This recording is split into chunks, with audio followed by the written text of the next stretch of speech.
हम basic English literature का lecture number 8 हम पढ़ेंगे और आज हम पढ़ेंगे बिगिनिंग ऑफ इंग्लिश लिटरेचर, यानी कि जो इंग्लिश लिटरेचर है उसकी शुरुआत कब हुई थी और कैसे हुई थी।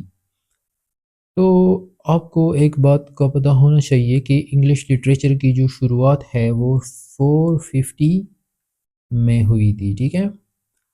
अच्छा, जिसको हम कहते हैं ओल्ड इंग्लिश पीरियड या जो पहला पहला एज था इंग्लिश लिटरेचर का उसको हम ओल्ड इंग्लिश पीरियड भी कहते हैं, जो कि 450 से लेकर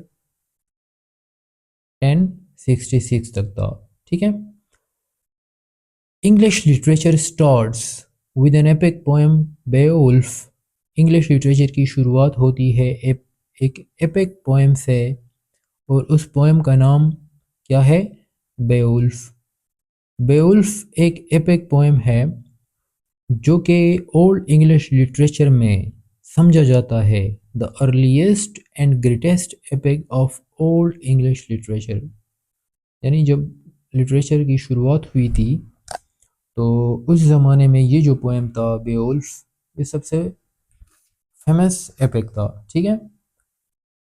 अब ये जो पोएम था बेओल्फ, इसमें एक कैरेक्टर था, एक हीरो था जिसका नाम था बेओल्फ, और बेवुल्फ के कारनामे बताए गए हैं इस पोएम में। जब आप पढ़ते हैं ना इस पोएम को तो आपको नज़र आएंगे कि ये जो हीरो है बेवुल्फ, उसके जो कारनामे होते हैं, ये सारी चीज़ें उसको किस तरह से बहादुर, इज़्ज़तदार और एक स्ट्रॉन्ग हीरो की तरह प्रेजेंट किया गया है, ठीक है। It tells the story of a hero named Beowulf, ठीक है। ये जो पोएम है बेवुल्फ, ये क्या करता है, इसमें एक हीरो जिसका नाम है बेवुल्फ, उसकी कहानी बताई जाती है। और बेवुल्फ को किस अंदाज में पेश किया जाता है? बेवुल्फ इज स्ट्रॉन्ग, ब्रेव, ठीक है। बेवुल्फ क्या होता है? स्ट्रॉन्ग होता है, ब्रेव होता है यानी बहादुर होता है, एंड ऑनरेबल, और उसको एक इज्जतदार शख्स की तरह पेश किया गया है। ही फाइट्स मॉन्स्टर्स, वो मॉन्स्टर्स के साथ लड़ता है टू प्रोटेक्ट हिज पीपल, अपने लोगों को बचाने के लिए वो मॉन्स्टर्स के साथ लड़ता है। यानी इस पोएम में आपको नज़र आएगा कि ये जो हीरो है उसके कारनामे बताए गए हैं, इसलिए तो हम इसको एपिक कहते हैं ना। एपिक वो पोएम होता है जिसमें आपको किसी हीरो के जो या फेमस पर्सन होते हैं उसके जो बहादुर कारनामे होते हैं वो बताए जाते हैं, ठीक है। तो बेवुल्फ में भी आपको हीरोइक डीड्स ऑफ बेवुल्फ, ये जो बंदा था बेवुल्फ, इसके जो कारनामे थे, बहादुरी थी, वो बताया गया है।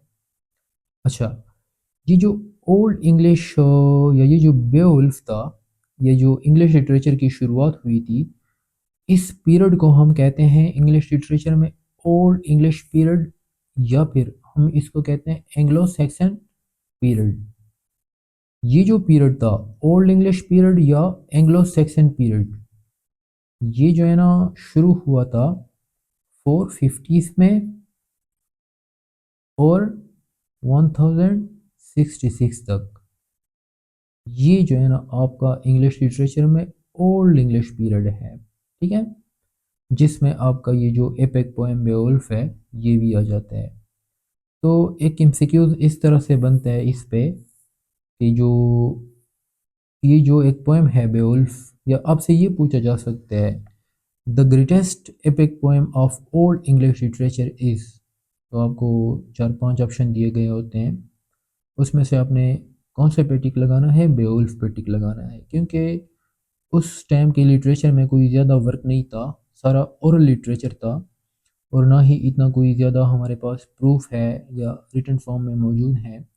बहुत कम जो है ना वो मौजूद हैं शवाहिद उस लिटरेचर के बारे में, जिसकी वजह से उस लिटरेचर के बारे में हम ज़्यादा उसमें डिस्कस नहीं करेंगे।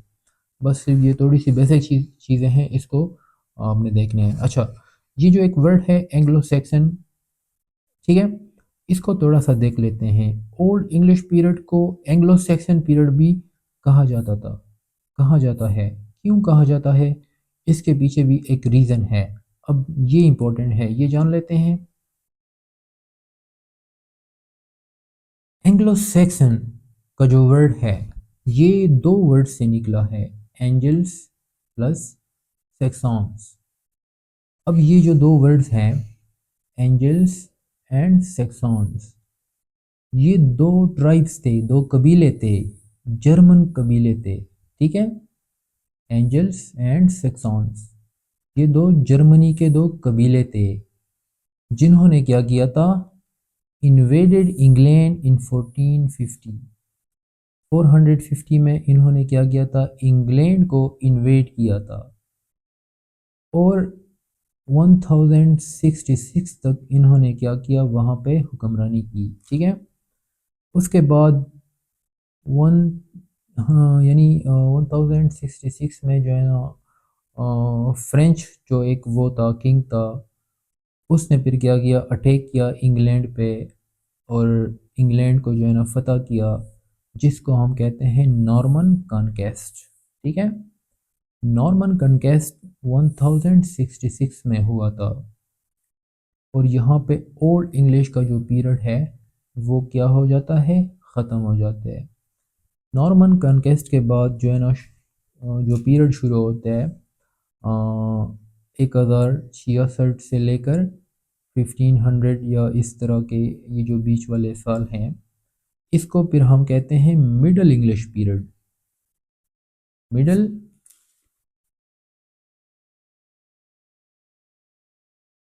इंग्लिश पीरियड, जिसको हम कहते हैं मिडल इंग्लिश लिटरेचर, ठीक है, या मिडीवल एजेस, ठीक है। जिसमें आपका सबसे जो फेमस राइटर है चौसर, ठीक है, जिसने वो मैंने आपको बताया भी था, जिसने वो लिखा था the Canterbury tales.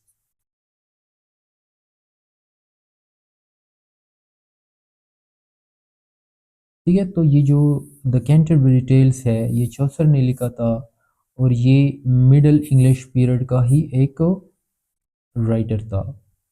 Middle English period को हम क्या कहते हैं, एज ऑफ चौसर भी हम इसको कहते हैं, क्योंकि इसमें ज़्यादातर जो रोल था, यानी प्रॉपर जो इंग्लिश लिटरेचर था या जो इंग्लिश पोइट्री थी, वो चौसर ने ही जो है ना उसकी वो रखी थी बुनियाद।